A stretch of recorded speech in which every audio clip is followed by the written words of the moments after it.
Hello friends, welcome to our channel Pawan railway and travelling vlog पर। आज की हमारी कहानी बहुत ही इंटरेस्टिंग और बहुत ही यूनिक है, इसलिए आपसे रिक्वेस्ट है कि वीडियो को पूरा देखें। आज की हमारी कहानी बहुत ही खास होने वाली है, क्योंकि ये कहानी है एक पेड़ और उसके निस्वार्थ प्यार की। शहर से कुछ ही दूरी पर एक शांत जगह पर एक बहुत बड़ा पेड़ लगा था। एक छोटा सा बच्चा रोज उस पेड़ पर खेलने के लिए आता था। वो पेड़ पर चढ़ता, उसकी टहनियों में झूला झूलता और उस पेड़ पर लगे फल भी खाता था। पेड़ को उस बच्चे से बहुत ही लगाव हो गया। बच्चे का नाम था राहुल। वैसे तो राहुल रोज उस पेड़ पर झूला झूलने आता था, लेकिन अगर किसी दिन राहुल खेलने के लिए ना आ पाए तो पेड़ बहुत ही उदास हो जाता था। दोनों के दिन बहुत अच्छे बीत रहे थे, और जब राहुल थोड़ा बड़ा हो गया तो वह पेड़ के पास आना बंद कर दिया। तब पेड़ सोच में पड़ गया कि आखिर राहुल अब क्यों नहीं आ रहा। जब एक दिन बहुत समय बीत जाने के बाद राहुल पेड़ के पास आया तो पेड़ उसे देखकर बहुत ही खुश हो गया। राहुल के आते ही पेड़ का सबसे पहला सवाल यही था कि मेरे दोस्त राहुल, अब तुम मेरे पास क्यों नहीं आते, मेरे साथ खेलते क्यों नहीं हो तुम, और नहीं मेरे साथ बातें करते हो। मैं तुम्हारे इंतज़ार में कितना उदास हो गया हूँ। राहुल ने जवाब दिया कि मैं अब बड़ा हो गया हूँ, अब मुझे झूला झूलना अच्छा नहीं लगता। मैं अब खिलौनों से खेलता पसंद करता हूँ, इसलिए अब मैं तुम्हारे पास नहीं आना चाहता हूँ। ये सुनकर पेड़ बोला, तो फिर आज कैसे मेरे पास आ गए?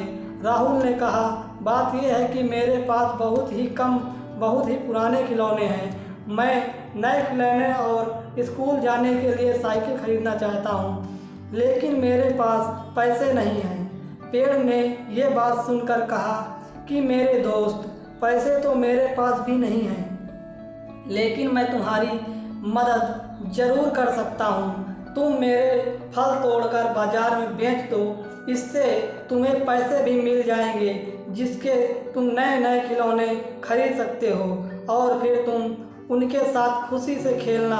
राहुल ये सुनकर बहुत ही खुश हो गया। तब राहुल ने पेड़ से फल तोड़े और खुशी खुशी पैसे कमा लिए। इसके बाद राहुल लौटकर कभी नहीं आया। पेड़ एक बार फिर से उदास हो गया। कुछ सालों बाद जब राहुल जवान हो गया तो वो एक बार फिर से पेड़ के पास आया, और आते ही पेड़ ने उसे पहचान लिया, और उसका पहला सवाल यही था कि तुम अब मेरे पास नहीं आते, और ना ही मुझसे खेलते हो, और ना ही मेरे साथ बातें करते हो। राहुल का जवाब था कि अब मैं जवान हो गया हूँ, और अब मेरी शादी हो चुकी है, अब बहुत जिम्मेदारियाँ हैं मुझ पर। पेड़ ने पूछा, फिर आज कैसे तुम्हें मेरी याद आ गई? राहुल ने बोलना शुरू किया, मेरे दोस्त पेड़, मेरी शादी हो चुकी है, लेकिन मेरे पास रहने के लिए अपना घर नहीं है। पेड़ ने कहा, मैं तुम्हें घर तो नहीं दे सकता, लेकिन तुम मेरी लकड़ियाँ काट कर अपने लिए एक अच्छा सा घर बना सकते हो। ये सुनकर राहुल बहुत खुश हो गया। उसने पेड़ को काटना शुरू कर दिया। उसे घर बनाने के लिए काफ़ी ज़्यादा लकड़ी की ज़रूरत थी, तो उसने सारा पेड़ ही काट दिया। अब पूरा पेड़ काटने के बाद तना ही उसका बचा था। सारी लकड़ियाँ इकट्ठी करके राहुल वहाँ से चला गया। उसने उन लकड़ियों से एक अच्छा सा घर बनाया। अब वो अपने पूरे परिवार के साथ अपने घर में रहने लगा।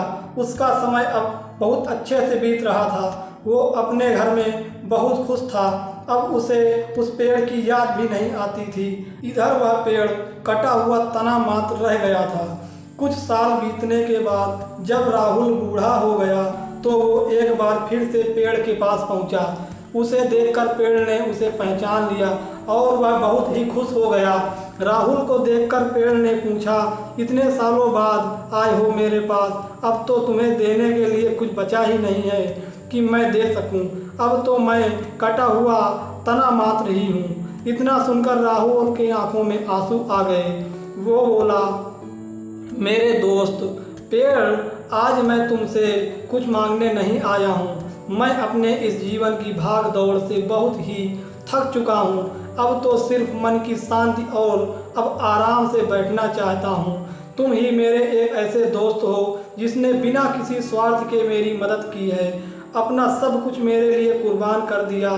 अब मुझे सिर्फ मन की शांति चाहिए और मैं शांति से सिर्फ बैठना चाहता हूँ, इसके अलावा मैं कुछ भी नहीं चाहता हूँ। पेड़ ये सुनकर बोला, मन छोटा मत करो राहुल, तुम्हारे बचपन से लेकर तुम्हारी जवानी तक मैंने तुम्हें कभी निराश नहीं किया। तुम्हारी हर ज़रूरत को मैंने पूरा करने की कोशिश की है। आज बुढ़ापे में भी तुम्हारी इच्छा को मैं ज़रूर पूरा करूँगा। आओ तुम मेरे कटे हुए तने पर सहारा लेकर आराम से बैठ जाओ, तुम्हारा मन जरूर शांत हो जाएगा। सच में जब बूढ़ा राहुल उस कटे हुए पेड़ के तने का सहारा लेकर बैठा तो उसका मन एकदम शांत हो गया और अब वो बहुत अच्छा महसूस कर रहा था। दोस्तों, यह कहानी दरअसल दुनिया के सभी माता पिता की है और उनके बच्चों की है। बच्चे अपने माँ बाप के साथ बचपन में खूब खेलते हैं, उन्हीं के साथ रहते हैं, लेकिन जैसे जैसे वे बड़े हो जाते हैं तो वे अपने माँ बाप से दूर होते जाते हैं। दूसरी तरफ माँ बाप खुद चाहे कितना भी मुसीबतें झेल लें, लेकिन वो अपने बच्चों की सभी ज़रूरतें पूरी करते हैं। ठीक उसी पेड़ की तरह आज की जनरेशन को अपने पेरेंट्स के सेक्रीफाइस को भूलना नहीं चाहिए और बुढ़ापे में भी हमेशा सहारा बने रहना चाहिए।